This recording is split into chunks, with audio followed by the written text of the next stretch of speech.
जब 5 राज्यों का जो चुनाव हुआ उसमें 3 राज्यों में तो मान लीजिए बीजेपी और एक में मिजोरम में जानते ही हैं नई पार्टी का जीती और उसमें एक में कांग्रेस ने सफलता पाई।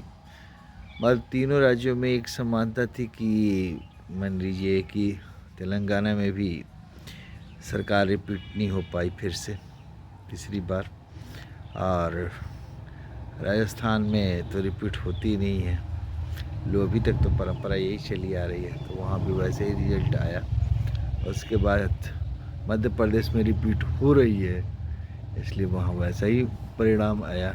उसके बाद छत्तीसगढ़ में मीडिया जितने चैनल हैं कांग्रेस के और जितने पत्रकार जो कांग्रेस के बहुमुखी प्रतिभा के धनी हैं और पत्रकार भी धनी हैं, उनके राजनीतिक विश्लेषण में आप देखेंगे तो बहुत से लोग उनके चर्चित भी रहते हैं और बहुत ज़्यादा लोग उनके ही चैनल राजनीतिक जो समाचार होता है उनका देखते हैं।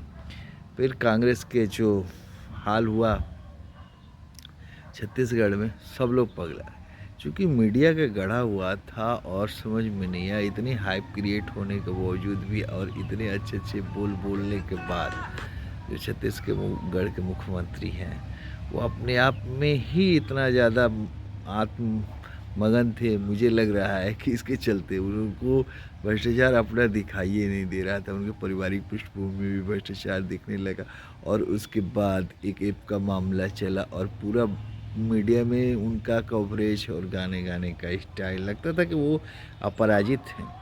और उनके प्रवक्ता भी देखे हुए कांग्रेस का जिस दिन रिजल्ट आ रहा था तो छत्तीसगढ़ के विषय में वो कन्फर्म थे कि सब कुछ हो जाएगा, मगर छत्तीसगढ़ हम जीत जाएंगे।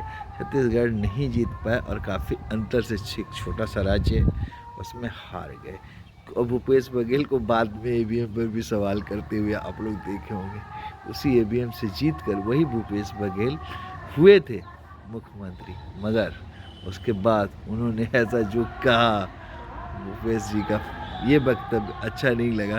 मगर फिर भी वो नेता हैं, चूँकि मध्य प्रदेश में राजा जी और कुछ जो लोग हैं वो इसी पे कांस्टेंट रहते हैं। उनकी राजनीति इतने दिनों से गर्त में गई है, फिर भी वो लोग इसी बात पे रहते हैं कि ईवीएम पे चले जाते हैं। भूपेश जी को ये समझना चाहिए कि 5 साल उसी ईवीएम से जीत के और जो उन्होंने अपनी ईमानदारी के सर्टिफिकेट जो बांट रहे थे और बोल रहे थे इतना अच्छा काम कर रहा हूँ, उसी ईवीएम ने जिताया था। और हारने के बाद ये कहना कहीं से अच्छा नहीं लगा।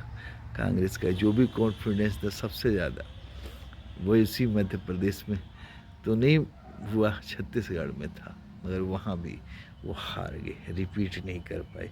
इसका मतलब ये है कि कांग्रेस कभी भी रिपीट करने में इस समय सफल नहीं हो पा रही है। इस दशकों में इस कांग्रेस को सोचना चाहिए और भूपेश बघेल को भी सोचना चाहिए कि आपको मीडिया से हाइप क्रिएट, आपके अच्छी क्रिटिक जो हैं अभी भी देश में पड़े हुए हैं, चूँकि 70-75 साल से वही पालित पोषित हैं, वही लोग क्रिटिक करते हैं, तो वो लोग जो कह रहे हैं वो आपका कभी भी नीचे जा सकता है। इसलिए धरातल पे रहें, मीडिया और सोशल मीडिया में जो भी आप कर लीजिए, मगर आखिर वोट तो जनता ही देगी और उसका रिजल्ट आपके सामने।